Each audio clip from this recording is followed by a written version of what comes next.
Hello everyone, welcome to our channel and this is part 2 of Principle of Design and today we're going to discuss about three things, that is rhythm, proportion and unity. तो guys बात कर लेते हैं सबसे पहले rhythm and movement की। ये hand in hand चलता है, इसीलिए मैंने दोनों टॉपिक जो है एक ही में डाल दिए हैं। ठीक है, तो rhythm is the visual tempo of combination of elements when used repeatedly and with variation. It gives feeling of organised movement. Okay, तो रिदम ना क्या होता है कि आपकी जो विजुअल डिजाइन है, ठीक है, उसके अंदर ना एक फ्लो होना जरूरी है ना। जब तक वो फ्लो नहीं आएगा तब तक ना आपका मैसेज आपके व्यूअर के टूवर्ड्स पहुंच नहीं पाता है। तो इसीलिए हम जो है रिदम का यूज करते हैं हमारे डिजाइन्स में। अच्छा, रिदम बहुत तरीके से अचीव की जा सकती है। मोस्ट कॉमन तरीका यही होता है कि आपने कोई पर्टिकुलर रिपीटेशन ऑफ एलिमेंट किया हो या फिर पैटर्न किया हो। ठीक है, उसी के साथ आता है मूवमेंट। तो मूवमेंट क्या होता है कि आप डिसाइड करते हैं कि आपके विजुअल डिजाइन का ना आई फ्लो क्या होगा। Is it from bottom to top, is it to left और लेफ्ट टू राइट। तो आप अपने विजुअल डिजाइन को कुछ इस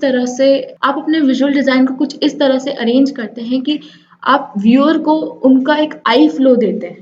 ठीक है, तो इसको थोड़ा सा अच्छे से समझने के लिए ना मैंने यहाँ पे दो एग्जांपल्स रखे हैं जो कि आप देख रहे हैं। तो देखिए कि इधर है ना, फर्स्ट वाली पेंटिंग में एयर फ्लो की बात हो रही है, तो बार बार फ्लोई लाइंस का यूज करके, वेवी लाइंस का यूज करके ना उन्होंने एक फ्लो दिया है इस पेंटिंग को। अगेन अगर आप सेकेंड एग्जाम्पल देखेंगे तो अगर ध्यान देंगे तो इसका मूवमेंट ना फ्रॉम टॉप टू बॉटम है ना, फ्रॉम टॉप टू बॉटम है, क्योंकि जो बोट है वो फ्रॉम टॉप टू बॉटम जा रही है। तो इस तरह से ना आप रिदम एंड मूवमेंट अचीव करते हैं अपने विजुअल डिजाइन में।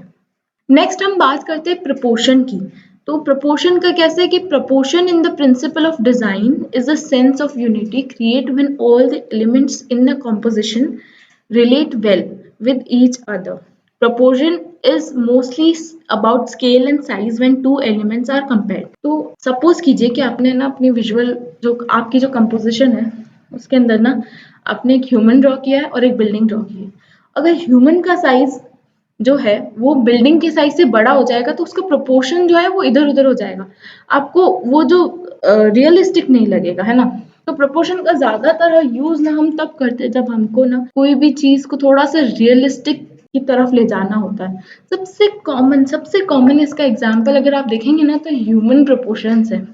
ठीक है, अकॉर्डिंग टू आर्ट की जो आपका ह्यूमन बॉडी है ना वो आपके हेड का 7.5 अगर आप उसको प्रोपोर्शनेट करते हैं तो आपकी हाइट आ जाती है। आपकी जो हेड की लेंथ है, कहिए कि आपका जो हेड का हाइट है, अगर उसको हम इनटू मल्टीप्लाई करें अगर हम 7.5 से तो आपकी प्रॉपर हाइट आ जाती है।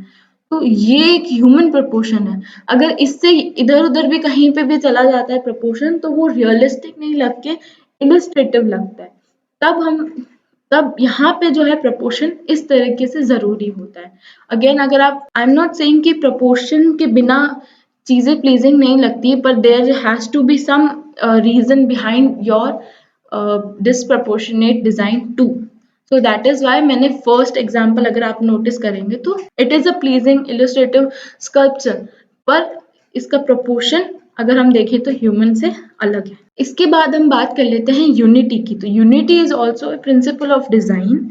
ठीक है, जहाँ पे ना आपको अपनी डिजाइन को इस तरह से, आपकी कंपोजिशन को इस तरह से डिजाइन करना होता है कि ऐसा लगे कि आपके डिजाइन में जितने भी, आपकी कंपोजिशन में जितने भी एलिमेंट्स वो ना उस सेम कंपोजिशन का पार्ट लगे, मतलब उस प्रॉपर ग्रुप लगे।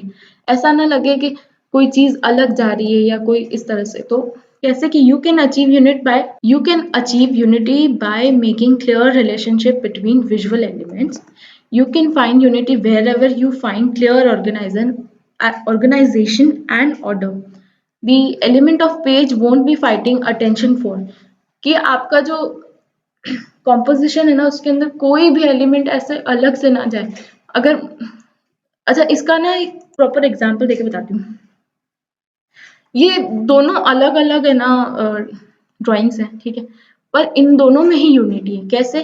जो फर्स्ट वाली ड्राइंग है इसमें वैरायटी कैसे ला रखी है कि शेप का जो साइज है वो डिफरेंट है, पर यूनिटी कैसे आई? सेम कलर से, है ना। अगर हम बात करें तो अब इसके अंदर ना साइज सेम है, तो यूनिटी कैसे आई? सेम साइज से। और वेराइटी कैसे आई? अलग अलग कलर से। तो ऐसे आप जो है यूनिटी अचीव करते हैं अपनी डिजाइन में।